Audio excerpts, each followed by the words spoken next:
Today we're talking about the ASUS ROG Astral GeForce RTX 5090. This is not just another 5090 card. It's a premium overbuilt partner model designed to run cooler, boost higher, and stay stable under long loads. Start with the core specs that matter for performance and longevity. The RTX 5090 is NVIDIA's Blackwell flagship GeForce card. You're getting 32 gigabytes of GDDR7, and on the ROG Astral OC model, the boost clock is rated up to 2610 MHz in OC mode, with 2580 MHz listed as default boost. It also lists 21,760 CUDA cores and a 512-bit memory bus with 28 GBp's memory speed. Those numbers matter because they tell you this card is built for high-res gaming, heavy ray tracing, and big creator workloads without instantly running out of VRAM. Now, the Astral identity is mostly about cooling and power delivery. ASUS markets a quad-fan design on this card, with a vertical airflow channel concept that boosts air pressure.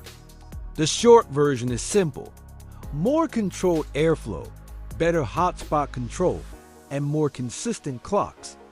ASUS claims up to 20% more airflow and pressure from that 4-fan approach.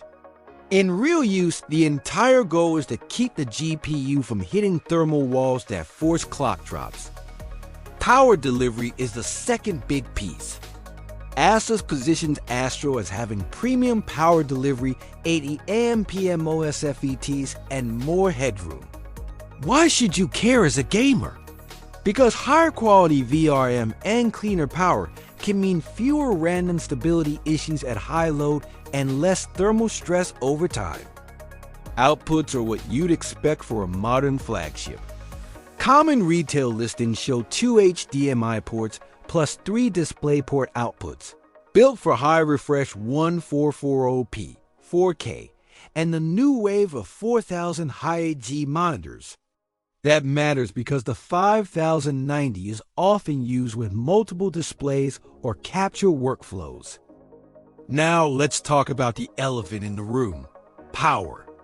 The RTX 5090 is a high-draw GPU, and power delivery standards have been a real conversation since the 4090 era. NVIDIA uses the updated 12V2x6 style connector on the 50 series, but reports still exist of connector overheating and melting in some cases. This is not meant to scare you. It's meant to keep your build safe. With a card in this class, cable seating and bend radius are not minor details. Fully insert the connector, avoid sharp bends near the plug, and use a high-quality PSU and cable solution you trust. If you build sloppy at 500 plus watts, you are gambling with heat at the connector. Another real-world detail: early RTX 5090 batches had a rare manufacturing issue where a small number of cards shipped with fewer ROPs than specified, which could reduce gaming performance slightly. It was reported as affecting less than 0.5% of units, and NVIDIA said affected users should contact the board partner for replacement. This is easy to sanity check with tools like GPU-Z if you're ever unsure. So, what makes the ROG Astral specifically attractive compared to a reference-style card? It's basically 3 things: cooling capacity, sustained clocks, and build quality. The quad-fan approach aims to reduce hotspots and maintain boost behavior for longer sessions. If you play long competitive sessions or you render and encode for hours, sustained performance matters more than a 1-minute benchmark run. Let's talk about what you should realistically expect in gaming. At 1080p, you will often be CPU limited in many titles, even with a 5090. So the wow factor is not always at 108 OP. The real advantage shows up as you move to 144p high refresh and 4K with heavy ray tracing. That is where Blackwell-class GPU horsepower plus 32GB VRAM helps you maintain high settings without the stutters that come from memory pressure. For creators, 32GB GDDR7 is a big deal. Large VRAM helps in heavy timelines, complex 3D scenes, AI workloads, and multi-app workflows where GPU memory usage stacks up.